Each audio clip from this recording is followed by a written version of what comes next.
హితం కోసం వాడిన మేటి నాయకుడు, విధ్వంసమైన నవ్యాంధ్ర పునర్నిర్మాణానికి శంఖం పూరించిన సమరయోధుడు, రాష్ట్రానికి దిక్సూచి, తెలుగు ప్రజల భవిష్యత్తుకు మార్గదర్శి, మనందరి పెద్ద ఆయన గౌరవ ముఖ్యమంత్రి గారు ఈ సభా వేదిక ద్వారా మహానాడుకు మార్గదర్శనం చేయాల్సిందిగా సవినయంగా ఆహ్వానిస్తున్నాం.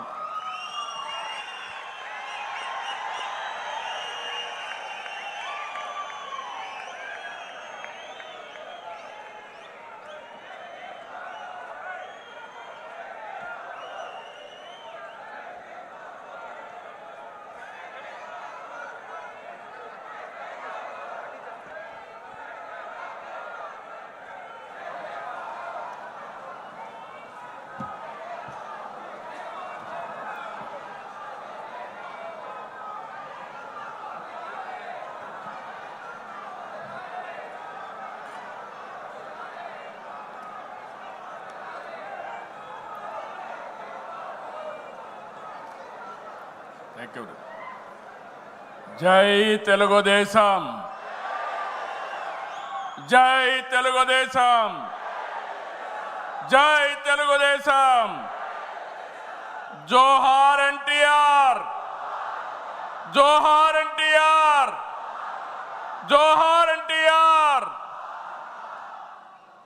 వేదిక పైన, వేదిక ముందర ఆసీనులైనటువంటి నాకు ప్రాణ సమానమైనటువంటి తెలుగుదేశం పార్టీ కుటుంబ సభ్యులందరికీ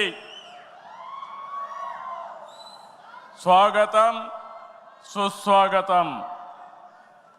పత్రికా విలేకరులకి మనస్ఫూర్తిగా స్వాగతం.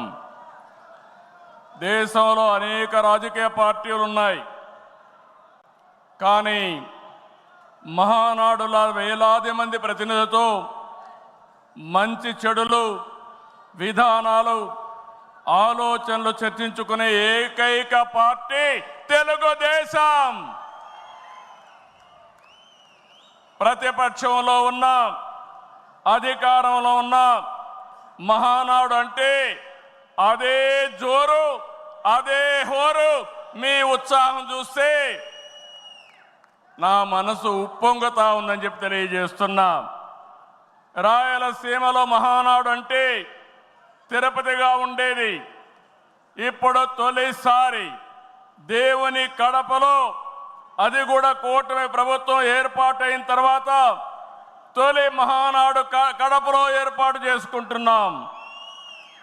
ఈరోజు కడప గడ్డపై జరుగుతున్న ఈ మహానాడు చూస్తే ఎన్నికలై ఏడాది జరుగుతున్నా మీలో ఆ కసి, ఉత్సాహం, ఉద్వేగం ఏమాత్రం తగ్గలేదు. నేను చాలా మహానాడు చూశాను. దగ్గర దగ్గర మనం చూస్తే 34 మహానాడులు మనం జరుపుకున్నాం. 2 మహానాడులు డిజిటల్గా జరిగాయి. అయితే ఈసారి కడపలో, దేవుని గడపలో జరిగే మహానాడు ఒక చరిత్ర సృష్టించబోతుంది. సువర్ణాక్షరాలతో ఆంధ్రదేశ రాష్ట్ర ఆర్థిక పరిస్థితి ఒక దశ దిశ నిర్దేశిస్తుందని చెప్పి తెలియజేసుకున్నా. ఈరోజు చల్లని వాతావరణం. అన్ని మహానాడులంటే చాలా వేడివేడిగా ఉండేది, ఎండలు ఎక్కువ ఉండేటివి. ఒక ప్రశాంతమైన వాతావరణంలో, ఆహ్లాదకరమైన వాతావరణంలో ఈరోజు కడపలో మహానాడు జరుగుతూ ఉంది. ఉమ్మడి కడప జిల్లాలో 10 స్థానాలకు గాను 7 స్థానాలు గెలిచాం. మన సత్తా చాటాం. ఈసారి ఇంకొంచెం కష్టపడితే 10కి 10 మనమే స్వీప్ చేస్తాం. రాయలసీమ ప్రజలు అద్భుత చైతన్యంతో ఈసారి ఇచ్చిన తీర్పును గౌరవిస్తూ వారికి ధన్యవాదాలు తెలపడానికి కడపలో మహానాడు పెట్టాలని నిర్ణయించాం. ఈ మహానాడును మీరు చూస్తే బ్రహ్మాండంగా చేసిన నాయకులకు కార్యకర్తలకు మనస్ఫూర్తిగా అభినందనలు, కృతజ్ఞతలు. 2024 ఎన్నికల్లో పార్టీ సాధించిన విజయం అసామాన్యం. 93% స్ట్రైక్ రేట్, 57% పైన ఓటు షేర్తో కొత్త చరిత్రను సృష్టించాం. ఇది ముమ్మాటికి కారణం పసుపు సైనికులే, ఇక్కడుండే మీ నాయకత్వమే కారణమని మీ అందరికీ విజ్ఞప్తి చేస్తున్నాం. మీరు చేసిన పోరాటాలే నేటి అధికారం, మీ త్యాగాలే నేటి ఈ స్థానం. ఇది కాకుండా సమయానుకూలం మనం ఎప్పటికప్పుడు స్ట్రాటజీ కూడా ఆలోచించినప్పుడు జనసేన బీజేపీ పొత్తు పెట్టుకుని ఎన్డీఏ ఏర్పాటు చేసుకున్నాం. దానివల్ల కూడా ఈరోజు ఈ మహా విజయానికి దోహదం చేశాయని చెప్పి విజ్ఞప్తి చేస్తున్నాం.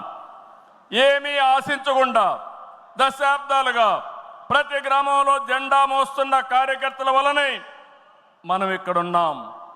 నేనే కాదు, ప్రతి ఎమ్మెల్యే, ప్రతి ఎంపీ, ప్రతి మంత్రి గుర్తించుకోవాలి.